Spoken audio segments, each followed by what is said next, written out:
You're listening to the Archaeology Podcast Network.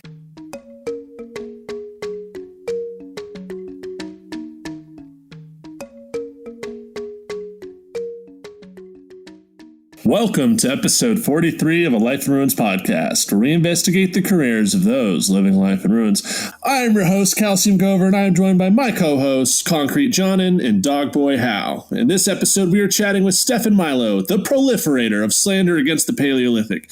He runs the YouTube channel Stefan Milo, which is his name. Very original. Stefan, thank you so much for coming back on the show. How are you doing this Sunday afternoon? I mean, I wish I could say I was happy to be here, but it sounds like you guys have prepared an ambush for me, prepared a confrontation, typical Paleolithic style. But no, I'm happy to be here. Well, we're always happy to have you, man. You're one of the family, I guess, one of the Paleolithic tribe, as it were. I'd rather be part of the village, but carry on. I was waiting for you to say something like that. Oh, man, there's going to be a lot of puns on this one. Okay. Stefan, what's going on in your life lately? Not so much, man. I'm preparing to take 2021 by storm on my YouTube channel. Trying desperately to increase the quality. Try and find stock footage of historical sites from the corners of the internet. And it's very hard. It's very hard, yeah. Try and learn how to make decent maps in After Effects that'll appear on screen for 5 seconds and nobody will notice, but I'll feel really proud of. But no, yeah, that's the big thing. It was also my daughter's birthday 2 weeks ago. So shout out to her first birthday.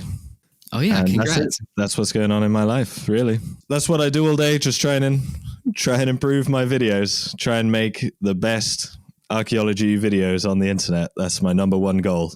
If you guys haven't followed Stefan since his last time he was on here, I'm sure you do, but Stefan has the fortune to be a full-time YouTuber now. So congrats to him. I do, yeah. How's that been?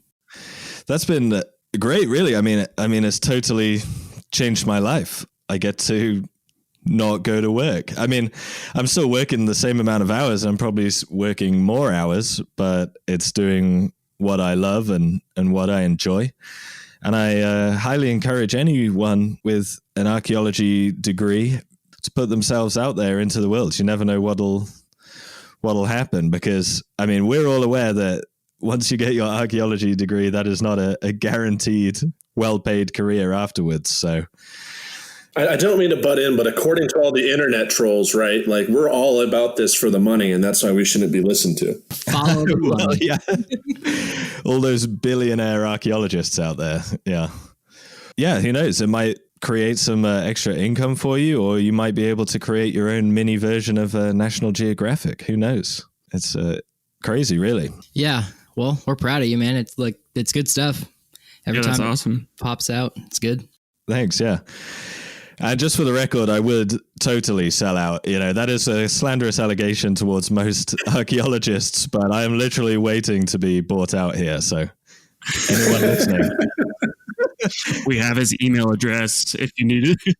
Yeah, and I got to give you props, Stefan, because I think I sent a couple photos to you over the course of this last semester, but you, David, Raven, and Tosh, I used a lot of your guys' video material for my class this semester and just punted them off for you guys to teach them so I didn't have to talk. Nice. I mean, that's the highest praise, really, because even though I spend a lot of time focusing now on improving just the physical quality of the video, the footage and the animation and all of this stuff, at the end of the day, if a video about history, about the past, is not talking about it accurately, then it's a terrible video, no matter how fancy your map is. So really, that is the highest praise. I appreciate that.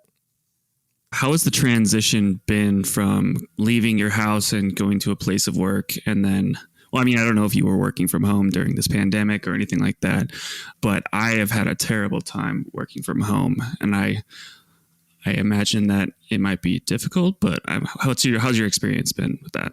It's been good. I mean, I do love it realistically, but there are some things you probably have to do to increase your productivity. Like, I've got this thing called a phone tub. and it's just a plastic takeaway box. But I put my phone in there and I like set a timer for 2 or 3 hours or whatever. And I'm not allowed to take my phone out of that tub until the alarm goes off because, you know, now there are no deadlines to anything I do. My schedule just depends entirely on my productivity.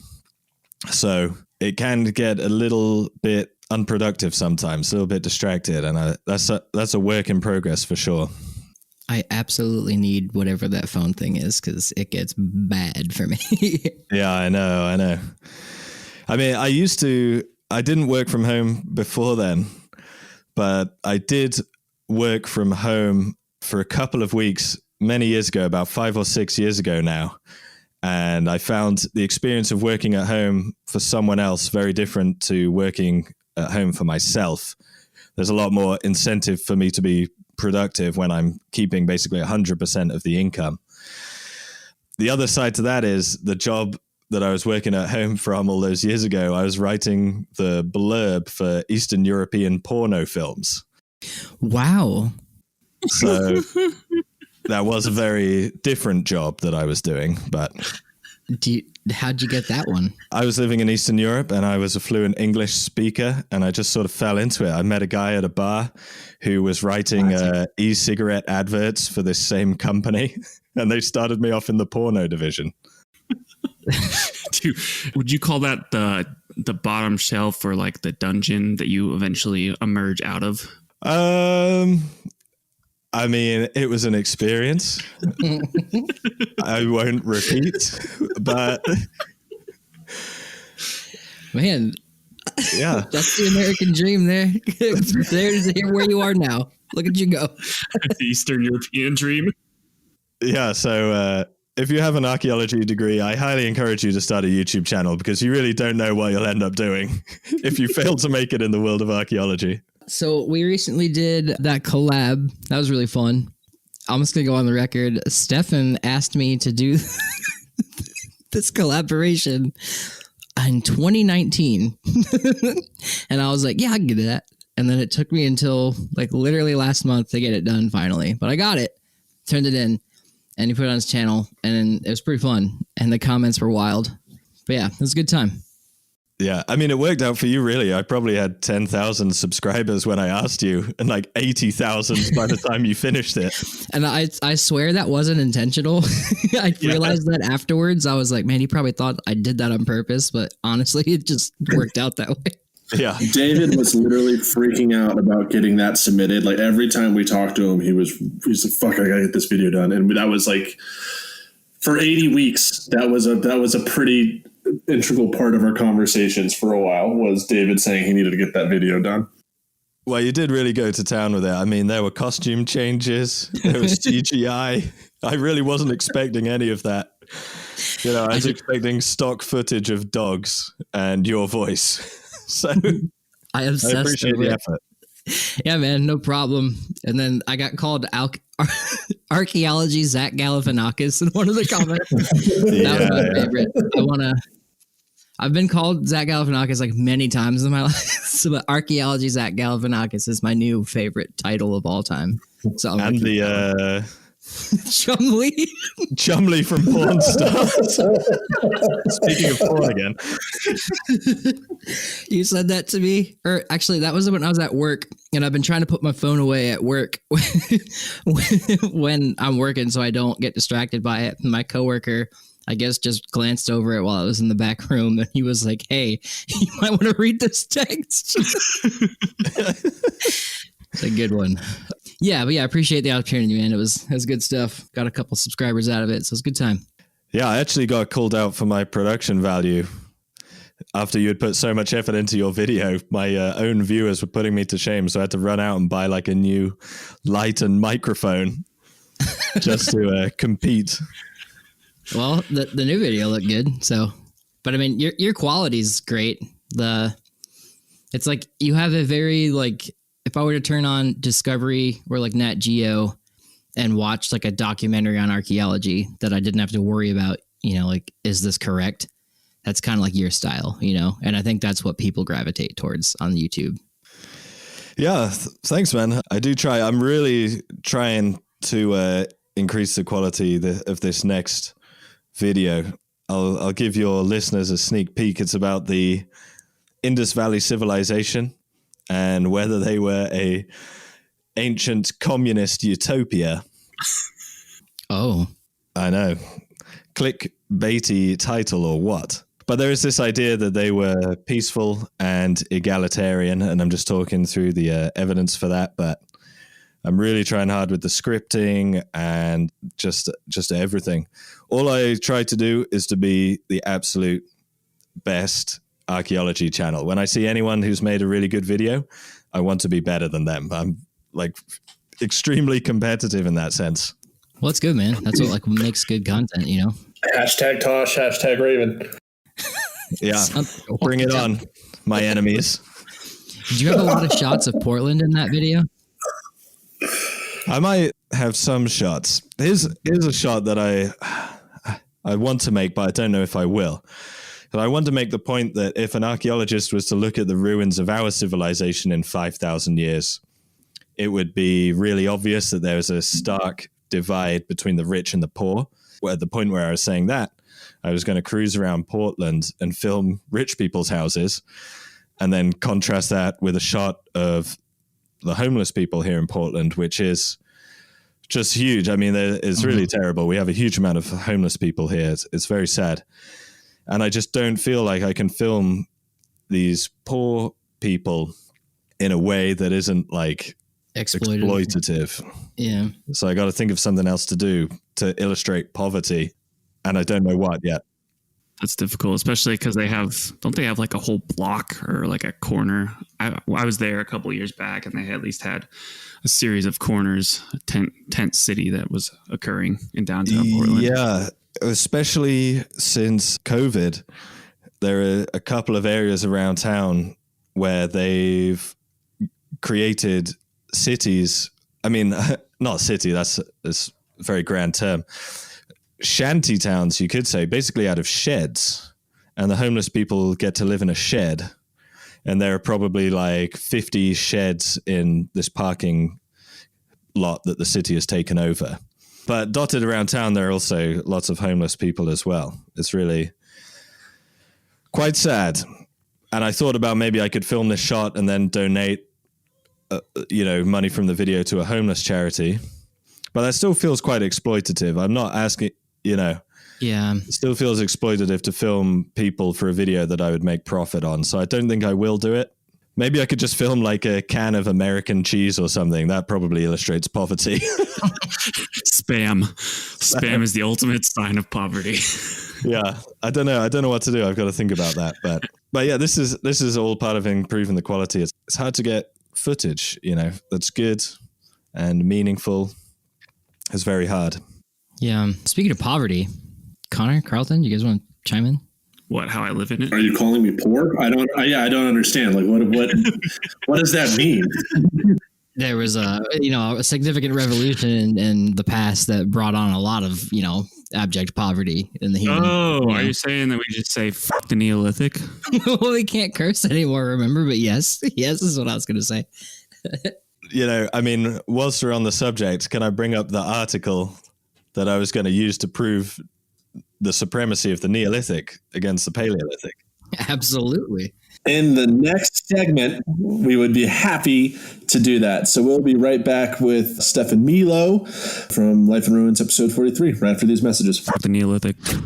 Welcome back to episode 43 of A Life in Ruins podcast. We are interviewing Stefan Milo, and we kind of teased it at the end of the last section. We wanted to talk about this week we had on social media where there might have been a little bit of a war going on. I'm not sure. I don't know if I'd call it a war because it was just such demolition by us against Stefan. But no, I'm just joking. Yeah, Stefan, do you want to give us kind of the background of how this started? Listen to me, listeners of A Life in Ruins. There's way too many Paleolithic memes out there, and I had enough. The Neolithic is a fine time period. Many people would say it's the best time period. He's got this written down. And I haven't got it written down. This is how passionately I feel about it. And these Paleolithic meme pages exist purely to slander and profit off the good name of the Neolithic, whose many advances we still benefit from today. So I had enough. A major propagator of Paleolithic memes is the Life in Ruins Instagram channel. So, or Instagram page, whatever you call it. So I had to call them out. And I won. So just for clarification, this started because David on Ethnocynology posted a Paleolithic meme. And then Stefan came after David for doing so. David comes into our little group chat that we have with the Life in Ruins. He's like, hey, Stefan's trying to slam us. I'm like, no, he's slamming you. This isn't ruins. And then Connor yeeted my concerns and said, the Neolithic. And then so then that's how I got dragged into this. Like, I wanted nothing to do with it. David drug us into it. Connor said, we're on. And that's how this whole Life in Ruins versus Stefan Milo thing started, was him picking on David and then David running to us for help. And then it became like a week long of just like memes going back and forth. And I was texting Stefan like, you do realize I studied the Neolithic, right? Like, I'm 100% on your side in all this. I'm just outgunned by my two co-hosts. Yeah, I actually think Connor is the worst offender. I think really he is the one driving the Paleolithic memes, it seems to me. I think that's fair to say. That's fair. They're not very good, but I certainly try. To give your listeners a taste of the ridiculousness of these memes, they'll be like, oh man, wasn't Chernobyl a disaster? Thanks, Neolithic. I mean, blaming absolutely everything on the poor Neolithic when all those guys wanted was a beer and a sandwich. Yeah, this is true. It was like make peace, not palisades. Support the Paleolithic. Just like some of them were just amazing. Like, I had a good time just watching this all unfold. It was your video where you're like walking your daughter, like pushing your daughter along in a stroller as you're outside. Life in Ruins, who funds you? Is it the Trump campaign? Is it ExxonMobil? Who supports these memes? I was just dying. I was like, what is going on?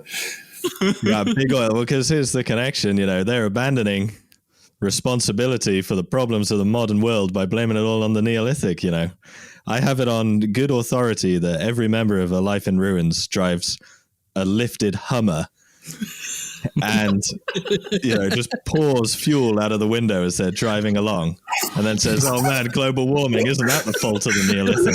Not my responsibility at all. This podcasting gig is pretty money worthy for doing that. Yeah.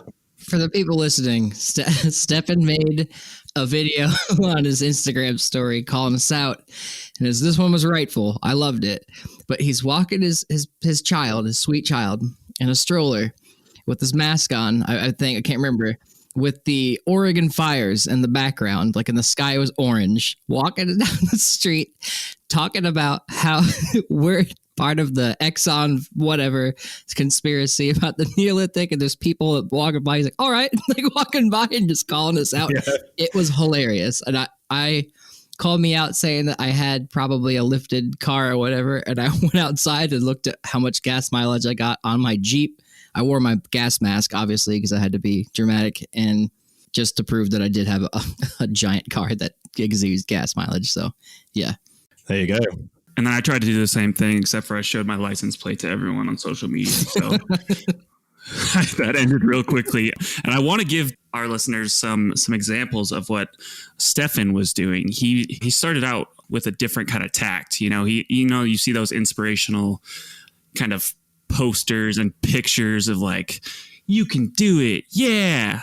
Don't walk by yourself. I don't even know what they are, because I don't believe any of it.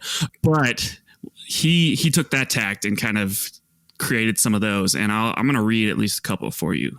These were good. Yeah, so in the background of this one is some sort of Central American temple, and it says, people come and go. Corn is forever. Damn straight. Hashtag Paleo sucks.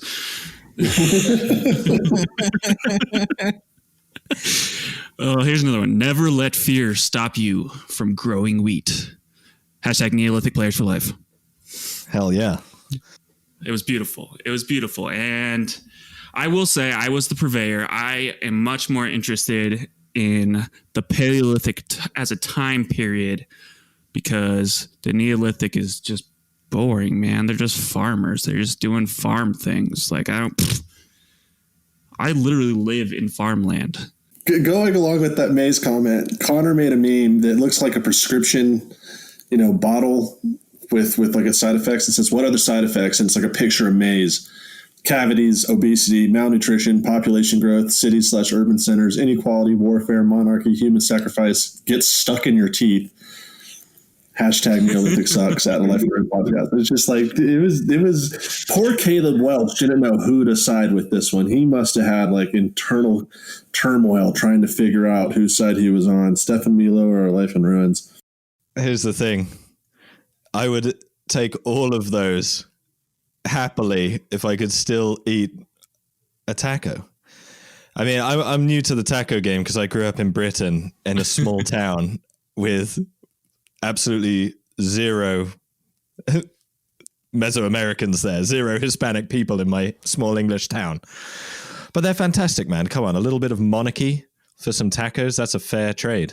Canada's a monarchy and they're doing fine. Britain's a monarchy, it's okay. It's not the end of the world. Wait, did you say Canada is a monarchy? It's kind of a monarchy. Yeah, it is. Yeah. It's the same thing as Britain, right? Big Liz, Big Queen Liz. Yeah, I was about to say, isn't it just the British monarchy? Well, I suppose. I don't know. She's still a monarch. I don't know. Let's talk about imperialism, shall we? Nothing bad ever happened from imperialism. Nothing. I should clarify, if anyone's gotten this far, this is all in good taste, and I'm not going to die on the colonialism hill, okay? I'm not going to find that. This is just about the memes. But my point stands that tacos are brilliant, and a world without them is a poorer place. Point one for you. I'll give you a point for that. I respect that. Tacos are they're too much to lose. But speaking of not being able to swear, the article I prepared is called "Human Sound Systems Are Shaped by Post-Neolithic Changes in Byte Configuration." And they basically argue that the soft Neolithic diet that we've all gotten used to has allowed us to pronounce F and V sounds, which are very rare, apparently, in hunter-gatherer languages. I don't know. I'm not a linguist. I'm just reading the abstract in front of me. But yeah, so you're living in the Paleolithic. It's cold outside, probably. Let's say you're in the Ice Age still. You've hunted your food. You'd go outside for a pee. You come back in and someone's eaten your favorite deer testicle or whatever it is they eat in the world without tacos. You can't even swear at the person. You can't even say to them, F you, F off, because you don't have an overbite. You'd have to be like, Dave, you bloody banana. What are you doing?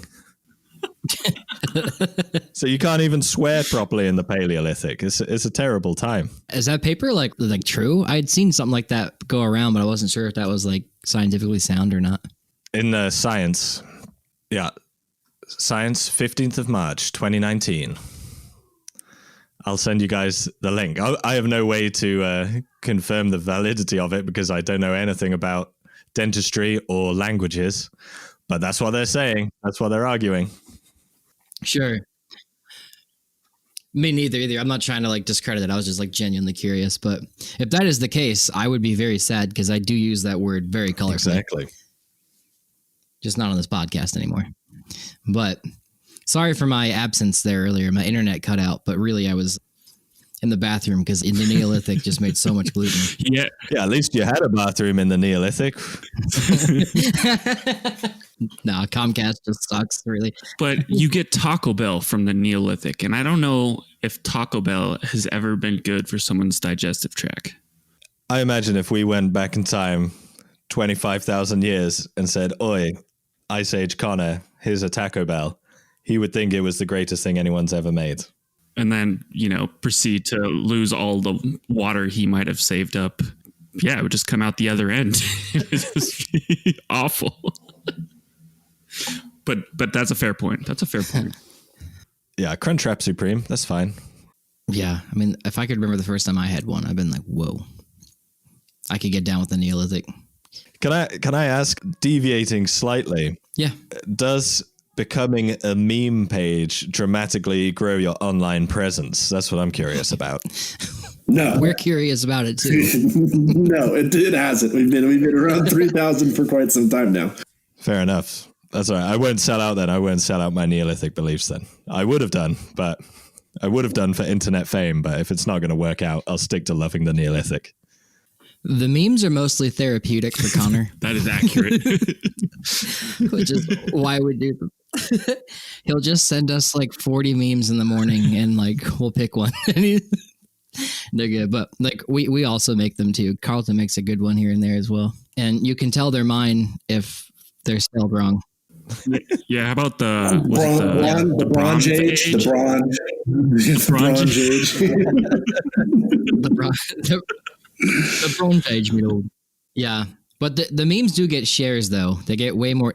Here's the thing, Stefan. I spend 2-3 hours researching and writing an Instagram post, and then I'll do it for Ruins as well, and it will get 40 likes. But then Connor makes a meme about nothing, and it gets 88 shares. Yeah, I can just get sad one day and be like, oh, I need to express my sadness through memes. Get like 3,000. Yeah, a recent one was like 3,000 likes for what, the Hobbit one or whatever. People celebrating the New Year. Yeah. That was a funny one. The first one that did well was that researcher from UT Austin cracked the cuneiform code. So it took that tablet with the translations, and at the bottom right, it said like Epstein didn't kill himself, because this was back in like 2019. And that spread like wildfire.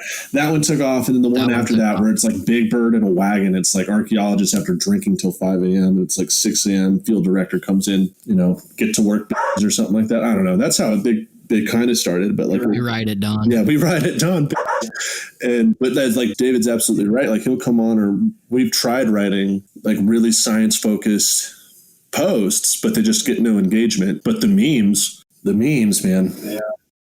Yeah, it's a hard one.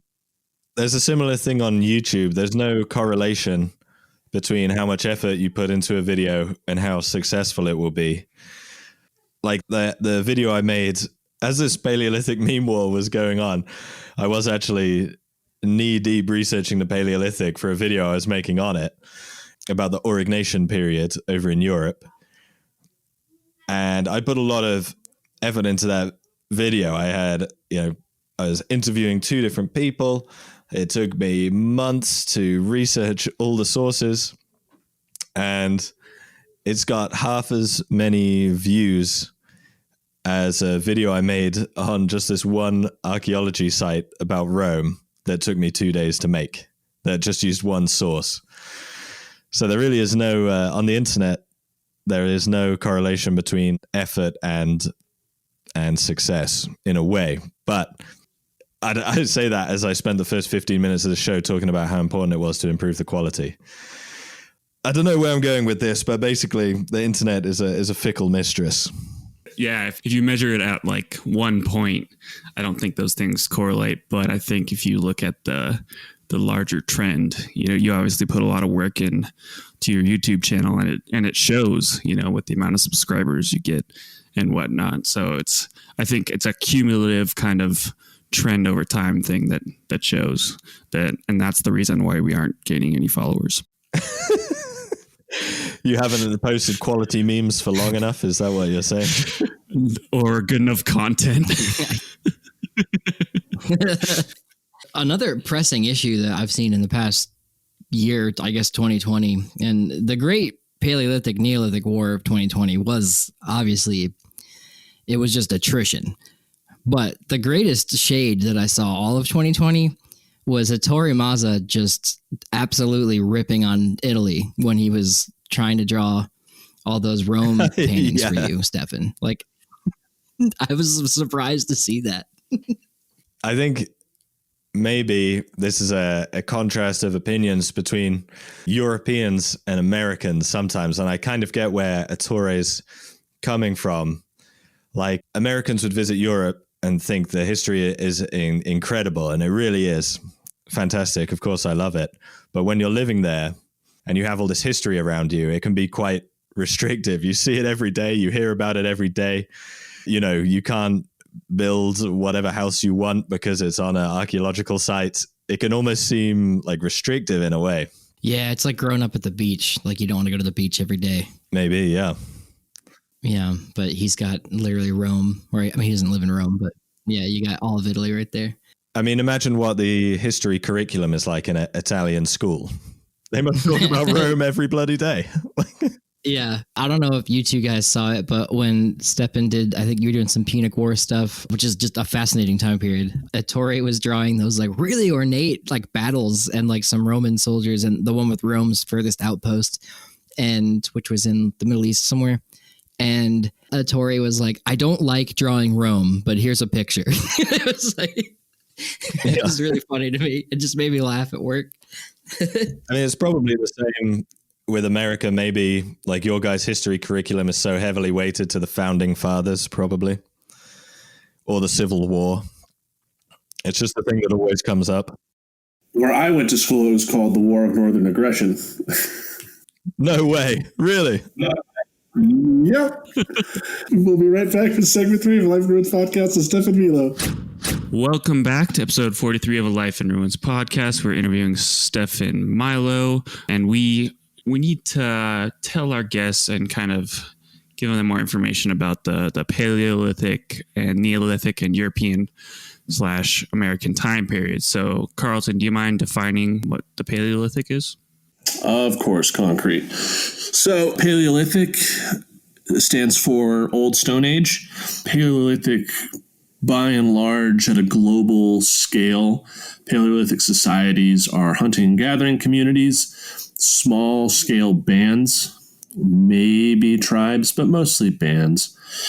And they're using stone tool technology, heavy meat diet, like I said, hunting and gathering. There are instances like at Çatalhöyük where they're building monuments, but like generally talk about mobile hunting and gathering groups that occupy a large space on the landscape in small numbers. Awesome. And that's a period of time that we kind of think covers almost all of human existence, right?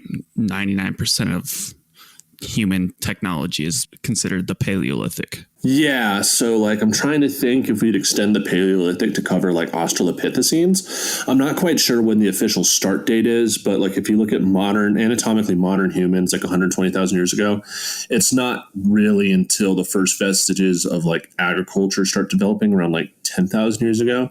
So over 99% of human history has been us as in the Paleolithic as hunting and gathering populations. And then around this 10,000 year mark, people just get a wild hair, right? They just like, oh crap. Yeah, something goes on. I mean, like most of the time that we think of these major transitions in technology, more than likely they're kind of by accident.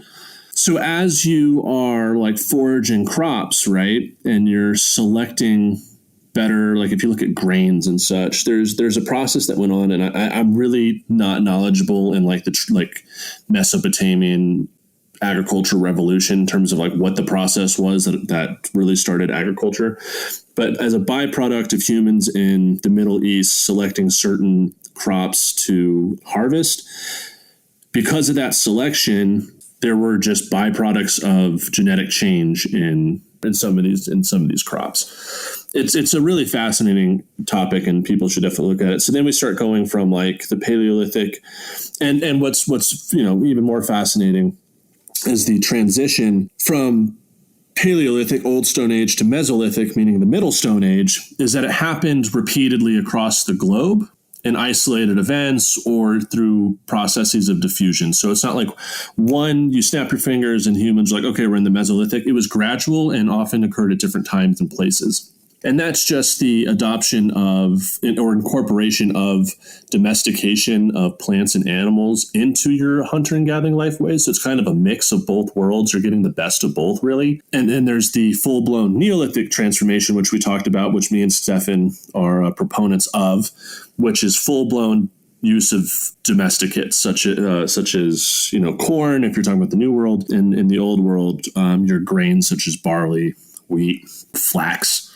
So those are the kind of differences. So the Mesolithic is the Middle Stone Age. Neolithic means New Stone Age. And they're just, people are doing different it's just different strategies for subsistence and survival.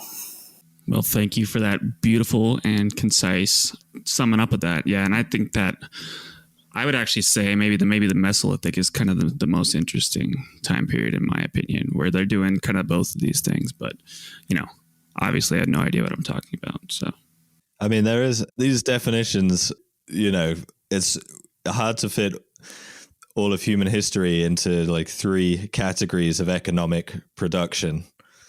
So there are areas like over here in Portland, the Native Americans here, the Chinookan peoples, were living at a really high population density, but using like river resources and things like that. So on the one hand, you could say they were leading a very Neolithic lifestyle, like they were sedentary communities for the most part, but they didn't have domesticated crops. So you're like the whole of human history can't really fit into just 3 categories. There's a lot of like gray areas as well. Yeah, a lot of gray area. And like we've had Dr. Shane Miller on, and he researches Paleo-Indian, which is the American equivalent of Paleolithic populations in the Southeast. And he's looking at like early domesticate use. Right. And in North American archaeology, we really don't apply terms like Paleolithic, Mesolithic, or Neolithic, but they certainly exist here. We just use other terminology that is depending on your region, or even depending by what state institution you were educated in. You have different terms for some of these different processes. So it's just like convoluted in archaeological literature, no matter where you go. And there's always like exceptions to the rule. But like generally speaking, Paleolithic, small scale hunting and gathering, Mesolithic, small scale kind of farming, still hunting and gathering, and Neolithic is like large scale farming using domesticated animals. Yeah. Broad strokes. The Neolithic is the only one where you could eat a kebab and drink a beer. Just saying. That's completely accurate. And I love how you mentioned, Carlton, that it's not consistent over time. So you have these periods where folks transition earlier to farming, or where people stay in this kind of Mesolithic lifestyle. It's really interesting to see from a worldwide perspective that things don't happen exactly the same time throughout the world, throughout human history. It's this kind of beautiful variety of things that happen. Right. And it's like, when I went to Ukraine, I think I mentioned this before, I was working on a Neolithic analogy or upper Mesolithic analogy to what I work on in Nebraska. And it's like a 10,000-year-old site. Sorry, it's 6,500 BC. So not 10, almost, sorry, 8,000. And the whole point is like they were like, yeah, this is how old it is. Like, how old is the site you work at? I'm like, it started around 1250. Like, 1250 BC? That's not too bad. I'm like, no, 1250 AD, like 800 years ago. And they were just like, what? I'm like, yeah, we really didn't get farming communities in that part of the world till like much later.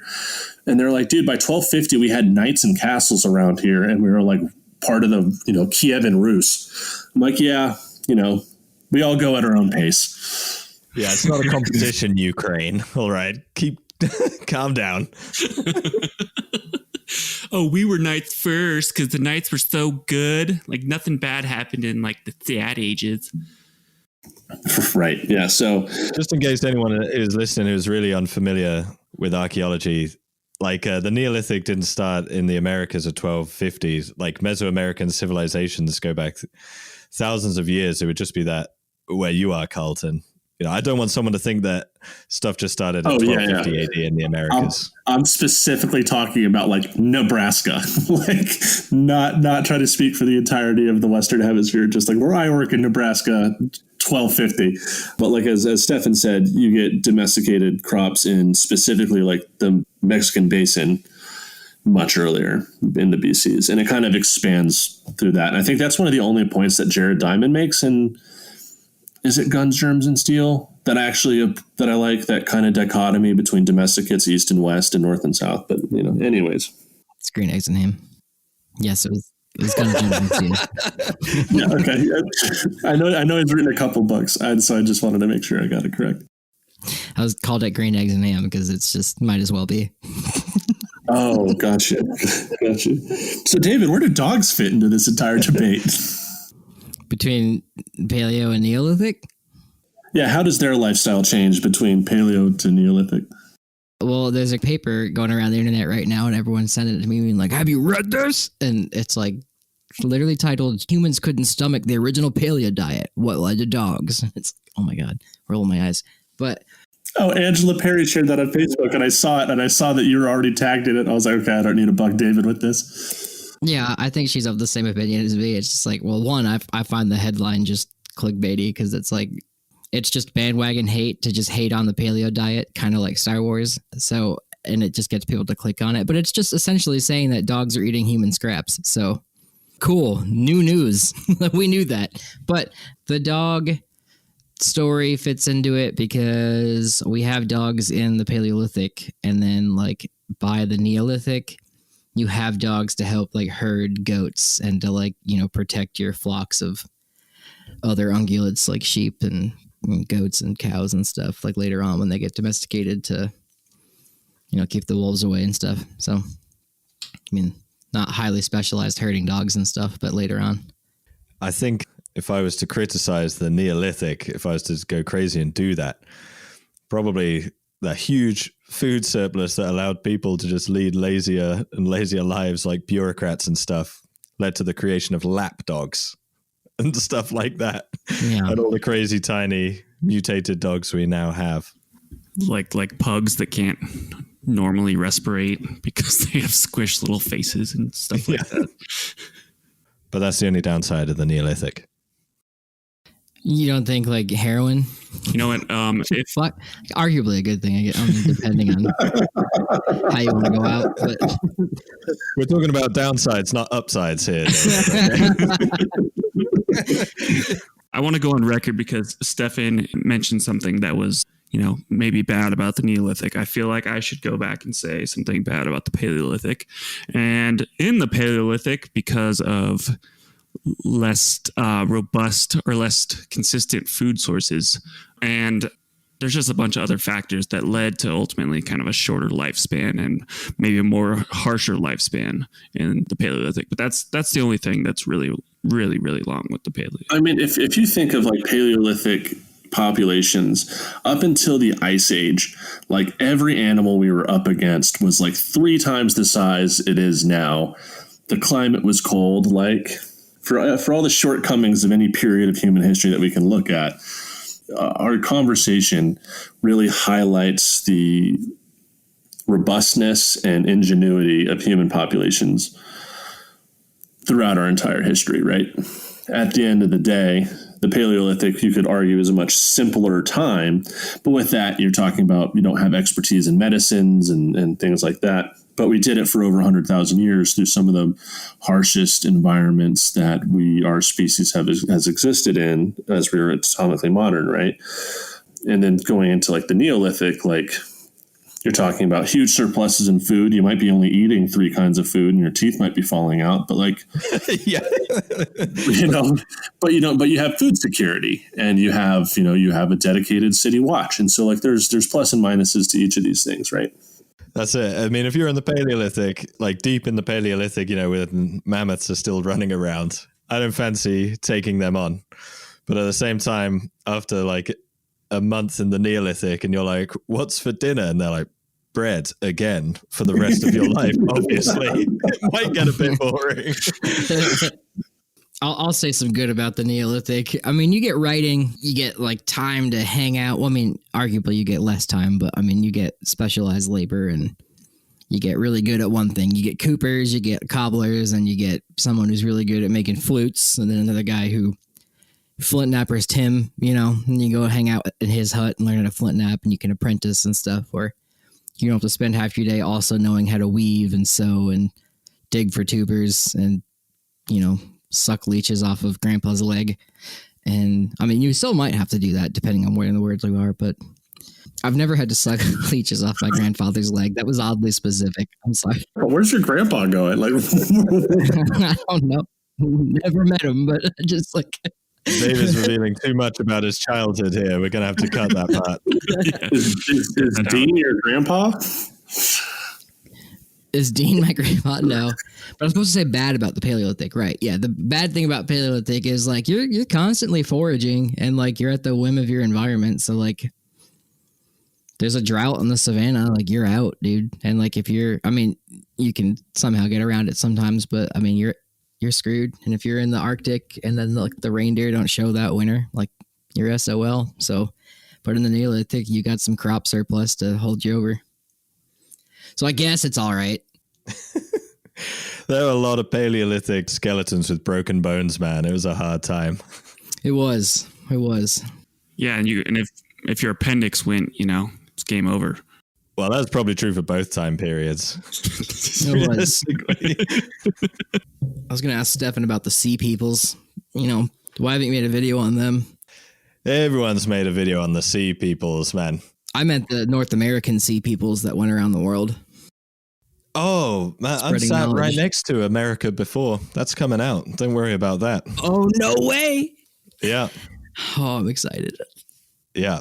It's going to take the internet by storm. I'm actually worried I'm going to be sued for making this video. This is going to be the video. If any video gets me sued, it might be this one. Oh my God. I'm so excited because I've listened to it on the audiobook and like some things I listen to and I'm like, all right, that's cool. And then the next thing he says, I'm like, oh. What are you guys talking about? Graham Hancock. Oh.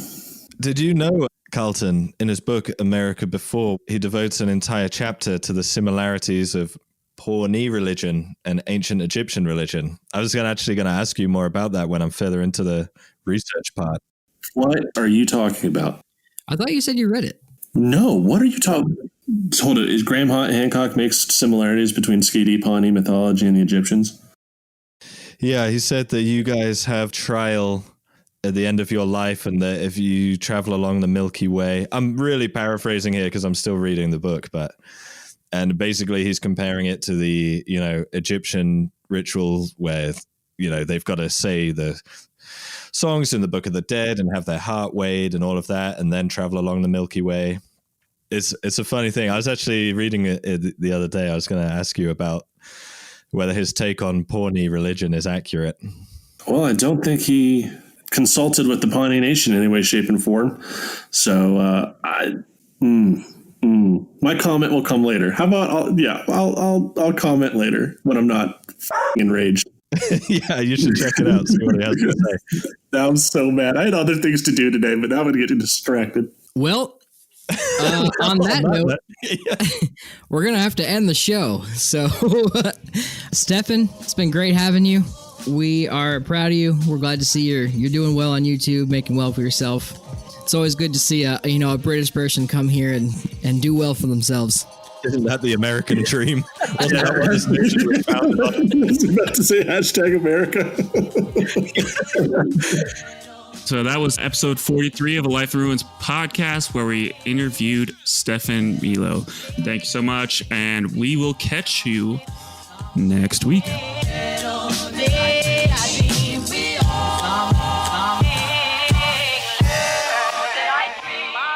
Thanks for listening to A Life in Ruins podcast. You can follow us on Instagram and Facebook at A Life in Ruins Podcast, and you can also email us at alifeinruinspodcast@gmail.com. And remember, make sure to bring your archaeologists in from the cold and feed them beer. All right, it is bad joke time. So, gents, what's the difference between a well-dressed man on a unicycle and a poorly dressed man on a bicycle? I don't know. A tire. Shout out to Dean Johnnon for sending me this link to all the crappy dad jokes. That one hurt. Like, I'm physically in pain.